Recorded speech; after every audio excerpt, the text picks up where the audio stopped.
Barack Obama au bagne de Robben Island, au large du Cap. Le président américain a effectué un pèlerinage sur l'île Prison, où Nelson Mandela a été détenu pendant 18 ans. Un hommage d'autant plus symbolique que le père de la nation est toujours dans un état critique dans un hôpital de Pretoria. Barack Obama doit annoncer dans la soirée l'organisation d'un sommet des dirigeants africains aux États-Unis et dévoiler un projet de 7 milliards de dollars pour l'électricité en Afrique subsaharienne. Des députés russes se mobilisent pour Edward Snowden, toujours bloqué dans la zone de transit d'un aéroport de Moscou, alors que l'Équateur, pays auprès duquel le jeune Américain avait demandé l'asile, a renvoyé la balle à la Russie. La polémique sur le programme d'espionnage s'étend désormais à l'Union européenne, qui en aurait été la cible. Quelques 315 000 adhérents de l'UMP sont appelés depuis vendredi à voter sur les nouveaux statuts du parti.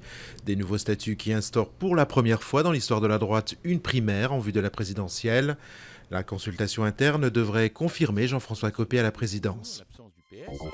L'Égypte de nouveau sous haute tension, des milliers de manifestants ont investi la place Tahrir au Caire, réclamant la démission du président Mohamed Morsi, un rassemblement organisé le jour du premier anniversaire de la prise de fonction du dirigeant islamiste.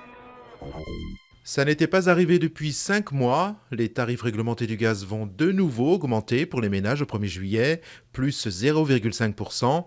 Une révision de la formule de calcul censée alléger la note a également été adoptée.